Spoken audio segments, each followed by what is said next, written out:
Hello everyone, इस video में हम कवर करेंगे बायोलॉजी के टॉप क्वेश्चंस। तो बायोलॉजी के काफ़ी अच्छे टाइप के जो क्वेश्चंस हैं हम इस वीडियो में कवर करने जा रहे हैं, जो कि होंगे एग्जामिनेशन पॉइंट ऑफ व्यू से काफ़ी इंपॉर्टेंट। तो आइए इन्हें अच्छे से स्टडी करते हैं और एग्जाम के लिए अच्छे से प्रिपेयर करते हैं।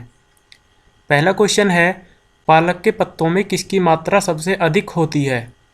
तो इन सभी में से पालक के पत्तों में सबसे ज़्यादा प्रेजेंट रहता है आयरन। हालांकि सब्जियां जो है विटामिन का भी अच्छा स्रोत रहती हैं, लेकिन पालक के पत्तों में जो है सबसे ज़्यादा मात्रा में आयरन जो है उपस्थित रहता है, बहुत मात्रा में आयरन उसमें उपस्थित रहता है। सही आंसर है सी। अगला क्वेश्चन देखते हैं, निम्नलिखित में से किसकी कमी से दंतक्षय होता है? तो दंतक्षय जो रोग होता है यह रोग होता है अगर हमारे जो है खाने में या हमारे शरीर में फ्लोरीन की कमी होती है। तो फ्लोरीन की कमी से दंतक्षय रोग होता है। इसी कारण से जो टूथपेस्ट आते हैं, टूथपेस्ट में जो है फ्लोरीन आजकल मिक्स होकर आता है, जिसकी वजह से दंतक्षय रोग होने से हमारे दांत बच जाते हैं। तो सही आंसर है ए, फ्लोरीन की कमी से। अगला क्वेश्चन है, पाचन तंत्र का हिस्सा नहीं है। तो इन सभी में से पाचन तंत्र का हिस्सा जो है कोर्निया नहीं है, जबकि यकृत, आंत और पित्ताशय ये तीनों पाचन तंत्र का हिस्सा हैं, पाचन में ये हमारे सहायक हैं। लेकिन कोर्निया जो है पाचन तंत्र का हिस्सा नहीं है, यह आँख का एक हिस्सा है जो कि देखने में हमारी मदद करता है। अगला क्वेश्चन है, रक्त का शुद्धिकरण कहाँ होता है? तो रक्त का जो शुद्धिकरण है यह होता है किडनी में। यहाँ पर रक्त से जो वेस्ट रहता है वो अलग हो जाता है और शरीर से बाहर चला जाता है और रक्त शुद्ध हो जाता है किडनी में।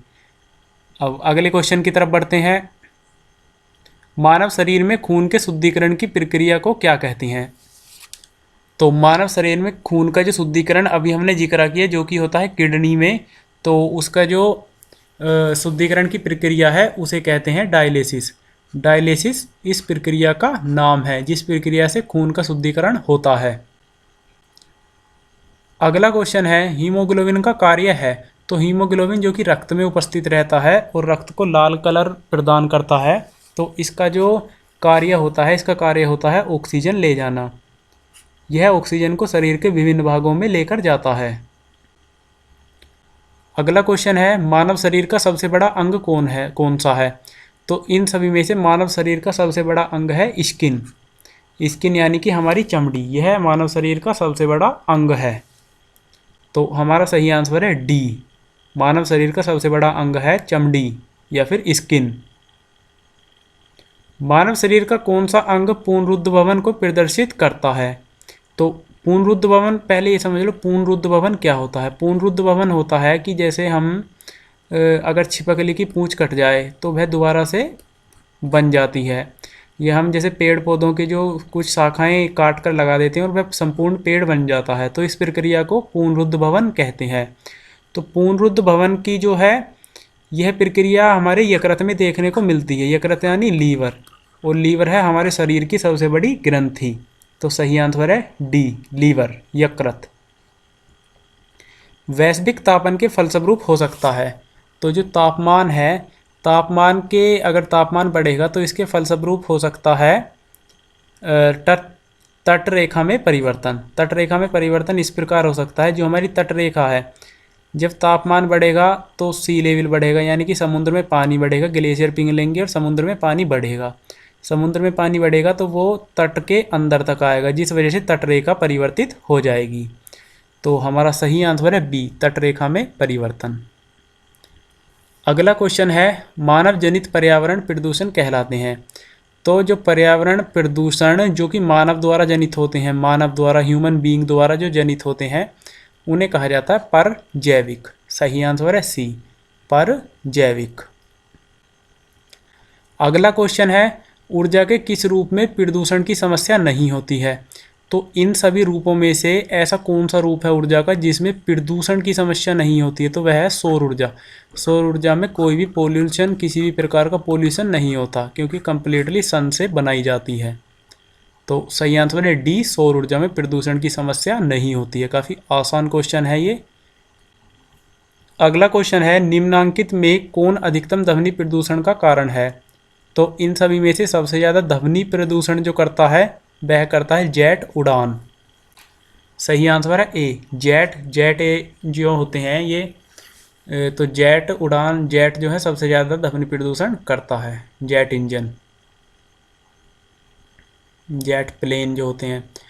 किस प्रकार के उत्तक शरीर की सुरक्षा कवच का कार्य करते हैं? तो उत्तक इंग्लिश में कहते हैं टिश्यू को। तो किस प्रकार के टिश्यू शरीर की सुरक्षा कवच का कार्य करते हैं? शरीर की सुरक्षा, शरीर को सेफ रखते हैं, एक तरह से सुरक्षा कवच का कार्य करते हैं। एपिथेलियमी टिश्यू। सही आंसर है ए, एपिथेलियमी टिश्यू। अगला क्वेश्चन है, ऊंट का कुवड़ किस उत्तक का बना होता है?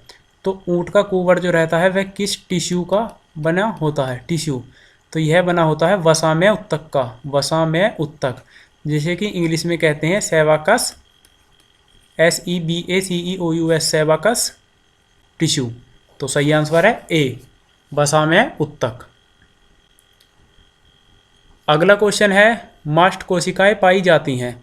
तो मास्ट नामक सेल्स, ये मास्ट नामक सेल्स पाए जाते हैं संयोजी उत्तक में। संयोजी उत्तक means connective tissue. Connective tissue में काफ़ी प्रकार के सेल पाए जाते हैं, फॉर एग्जांपल प्लाज्मा सेल्स, फाइब्रोप्लास्ट्स। तो ये सभी इन्हीं में से एक प्रकार हो रहा है मास्ट सेल्स, जो कि कनेक्टिव टिश्यू में पाए जाते हैं। अगला क्वेश्चन है, निम्नलिखित में से कौन एक लिंग सहलगन रोग है? तो इन सभी में से लिंग सहलगन मीन्स, लिंग मीन्स सेक्स, सहलगन मीन्स लिंक्ड। तो कौन सा रोग सेक्स लिंक्ड है? तो यह है वर्णांधता। वर्णांधता, ये इसे समझते हैं, ये इस प्रकार है, क्योंकि वर्णांधता में हम लाल व हरा रंग नहीं देख पाते। तो जो जीन्स लाल और हरा देखने में मदद करते हैं, तो वो एक्स क्रोमोसोम्स में प्रेजेंट रहते हैं। मानव शरीर में 2 क्रोमोसोम्स रहते हैं, एक्स और वाई। तो जो जीन्स हरा और रंग देखने में मदद करते हैं, वे एक्स क्रोमोसोम्स में उपस्थित रहते हैं। तो ये सेक्स लिंक्ड इस प्रकार है क्योंकि यह रोग पुरुष में ज़्यादा होता है, पुरुष में ज़्यादा होता है, महिलाओं में नहीं होता। क्यों? क्योंकि पुरुषों में रहते हैं एक्स और वाई, महिलाओं में एक्स।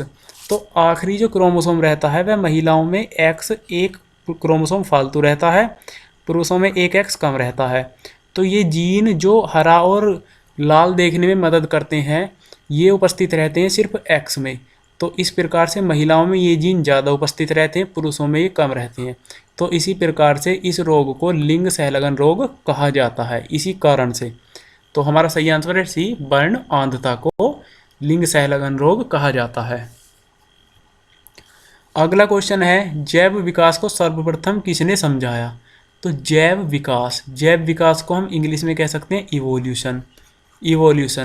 इवोल्यूशन को सर्वप्रथम समझाया था लेमार्क ने। इवोल्यूशन क्या है? इवोल्यूशन है जो एक एग्जाम्पल चलता है कि जिराफ, प्रकृति के अनुसार शरीर में चेंजेस आना। जैसे जिराफ की गर्दन बड़ी होती चली गई क्योंकि उसको ऊंचे पेड़ की जो पत्तियां खाने की वजह से उसकी गर्दन जो है बड़ी होती चली गई। तो इवोल्यूशन होता है कि प्रकृति के अनुसार शरीर में चेंजेस आना। जिस प्रकार से मानव की जो है पूंछ जो है कट गई, तो इसे ही कहते हैं इवोल्यूशन। तो इसे सर्वप्रथम समझाया था लेमार्क ने। स्तनी के हृदय में कितने कोष्ठ होते हैं? स्तनी मीन्स मैमल्स के हृदय में होते हैं 4 कोष्ठ। स्तनी, एक ह्यूमन बीइंग भी एक स्तनी है। तो ह्यूमन बीइंग स्तनी के हृदयों में 4 कोष्ठ होते हैं। सबसे विशाल जीवित स्तनपायी है? तो सबसे विशाल जीवित स्तनपायी है नीली व्हेल। ये मछली नहीं है, यह मछली नहीं है, यह होता है एक स्तनपायी। सबसे बड़े जीवित स्तनपायी है नीली व्हेल। और अगर मछली की बात करें, सबसे बड़ी मछली है वह है व्हेल शार्क। शायद वे शार्क व्हेल है या व्हेल शार्क, या तो शार्क पहले है बाद में। तो यही है, व्हेल शार्क जो है सबसे बड़ी मछली है और सबसे बड़ा स्तनपायी है नीली व्हेल। अगला क्वेश्चन है, निम्नलिखित में से नियततापी प्राणी कौन सा है? तो नियततापी, जो तापमान नियंत्रित रखता है, तो वह है चमगादड़। चमगादड़ एक नियततापी है। नियततापी मीन्स नियंत्रित रखना, तापमान को नियंत्रित रखता है चमगादड़। नियततापी को हम समझ सकते हैं कि जैसे ह्यूमंस हैं, नियततापी वे प्राणी होते हैं जो जिनके शरीर का तापमान एक समान रहता है, चाहे बाहर सर्दी हो या गर्मी हो। बाहर का तापमान कुछ भी हो, बॉडी का तापमान जो उनका सेम रहता है। अगर बात करें शार्क, छिपकली और सांप की, तो अगर बाहर मौसम बदल रहा है तो इनका तापमान भी बदल जाएगा सर्दी और गर्मी के मुताबिक, लेकिन चमगादड़ का तापमान शरीर का सेम रहेगा चाहे गर्मी हो या सर्दी। और ह्यूमन बीइंग भी नियततापी हैं, अगर सर्दी हो या गर्मी हो हमारे शरीर के अंदर का तापमान सेम रहता है। अमरत्व का गुण और सेम, जैसे हम एक और इसे थोड़ी सी बात बता दें, हम सर्दी लगती तो हम ठिठुरते जो हैं, ठिठुरना क्या करते हैं, हम ठिठुर कर हम शरीर के अंदर का तापमान ही सेम करते हैं। यह एक प्रक्रिया है। अमरत्व का गुण पाया जाता है, तो अमरत्व का गुण पाया जाता है हाइड्रा में। हाइड्रा, सही आंसर है सी, हाइड्रा। तो इस वीडियो में हमने कवर किए बायोलॉजी के टॉप क्वेश्चंस, काफ़ी अच्छे लेवल के क्वेश्चंस हमने इसमें कवर किए जो कि हैं काफ़ी लाभदायक। तो इस वीडियो में इतना ही। See you in the next, till then take care, good bye.